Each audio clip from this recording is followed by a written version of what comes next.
start at the end of season one, Gabby reveals the secret she's been hiding from the team, sparking a really thought-provoking discussion about whether everyone that they've saved and all the work that they've done is now tainted. What is your perspective on that dilemma, both personally and through the eyes of your character?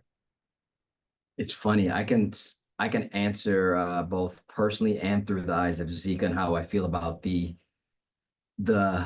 truth of what we've been doing. Right, everything's been revealed now that Sirs has had his hand in all of our saves and the lives that we've changed and the good work that we've done. And it's tough because in one sense we did good things. We helped people. We Yeah. brought people home. We brought people together, and feels amazing. On the same side, uh, Gabby herself was manipulated, you know what I'm saying, to still be a part of Sir's world and how he's kept them tethered to one another, right? So that in itself does make what we're doing feel different on the inside. On the outside, to the surface world, we did great things. This is more of an Yeah. internal, and it's a moral question. Is it, are we still doing the good work if someone who's not as good, if they have their hand in it, and I think we're gonna have to take some time to really figure that out. It's gonna take us probably a good season two to find that balance, of what's really there and what really matters, and hopefully we can continue to do the good work and now challenge ourselves to say, okay, if we are going to be doing this work moving forward, are we that good? Are we Mhm. that great still? Are we that capable? Or did we need him to complete this equation in this full circle? And I think the entire team's gonna have to figure that out.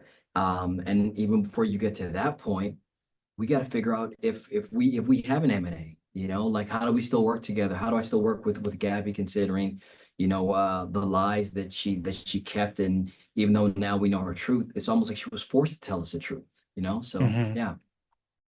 I feel like this show is just known for sparking all these different conversations. In addition to the incredible work that you've done on screen, you also have such a strong affinity and aspirations to write and direct. I think one of the benefits of television as a medium is that you have this opportunity to grow with these characters. And as NK in the writer's room get to know you, they're able to infuse elements of yourself into Zeke's storyline. As you head into season two, where there's specific aspects of him that you were most interested in exploring, how is that collaboration where the writer's room evolved and allowed you to take agency over his arc and influence the other facets of your talent?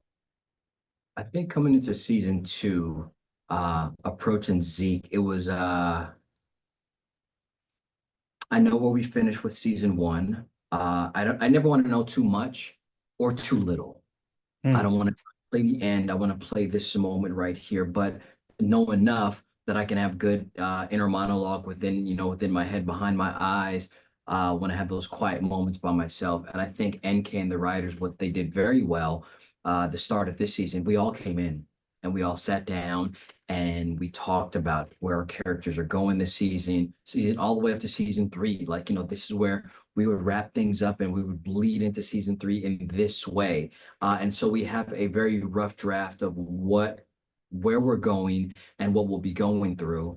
And in that sense, you just, you fall in line with it, and then you just let the writers do what they do. And then you come to work prepared, obviously, to take those words and elevate it to a very real, emotional, and tangible space that, you, the audience, get to enjoy and watch and see.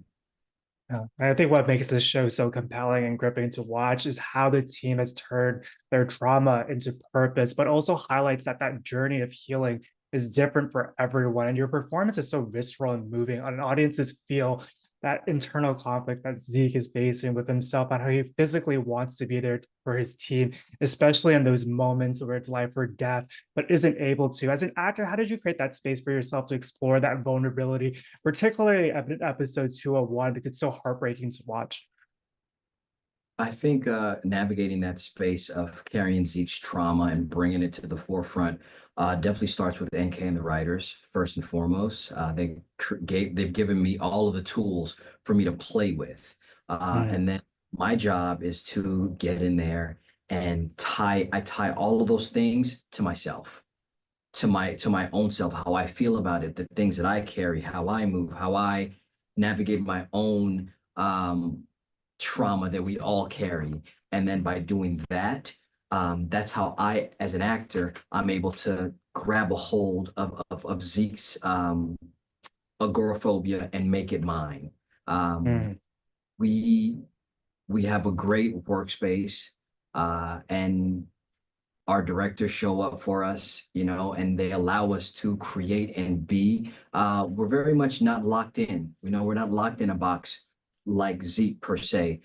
We have the freedom to play and create and talk. And even before we shoot these scenes, we talk very much in detail about the emotional weight that we're all carrying and what's happening. And with Zeke specifically, it's always a question of, is he triggered? What is he triggered by?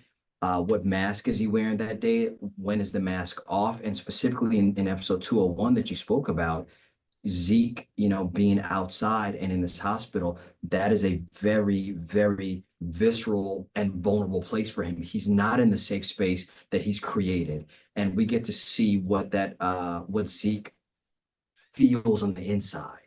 All of that angst that we see sometimes Yeah. from him, we get to see that actually happening in season one. And then you ask yourself, and probably say to yourself, maybe he's not ready to go outside yet. Maybe he does still have a lot of healing to go through and figure out, and it's gonna be a journey, and one that I'm definitely glad to be on board with, and I'm having a good time doing. Credit to you as well, because you make audiences feel particularly in that scene. And this is such an interesting project for you from an acting perspective, because so much of what you do as an artist is feed off the energy of your scene partner. But given Zeke's interactions are done via screen most of the time, how has this project pushed and challenged you? What have you learned about your own craft? Um, Working as Zeke, you're right. A lot of my the work that I do is very much, I'm not with another person. Sometimes it is visual. Sometimes if the visual cameras don't match up, it's imagination. It's what I see in my mind's eye. It's a lot of listening, which is very much acting. Acting is Mm, listening, responding accordingly. So in that sense, I'm very much in class with Zeke all the time. I don't get to just look into someone's eyes and just, I really have to visualize the face. I have to listen to what they're saying, how they're saying it. And it's something that I work on with my acting coach, Catlin Adams, all the time, of trying to find a way to still to direct yourself in a space that may not be ideal all the time, but it's something that I love and I enjoy. It's a lot of fun. It is a challenge, but it's one that I've grown a lot from it. I definitely feel like I'm leaving with more than I came with. From season one to come to season two, I'm even more prepared now. we know you can't say too much about season two, but throughout the first season, we see this brotherhood form between Zeke and Don and how they hold each other accountable. What impact will that dynamic take when slash if it's revealed that Don knew Gabby's secret days prior to the Wow. team? I think Don and Zeke, they've definitely developed a very trusting and wonderful friendship. And I think Gabby, I think it was a pilot episode. She said they're good for each other. They'll figure it out. Can't you see? Like they're almost the same in some ways. They match. They work. Um, Now that when Zeke finds out, the truth of it all, of who knew what and how it all played out, I think it's going to be a challenge for Zeke to let go of these people that he's grown to love. Can he stand by on his own, without trying to hold on to M&A for the safety net that they have been for him?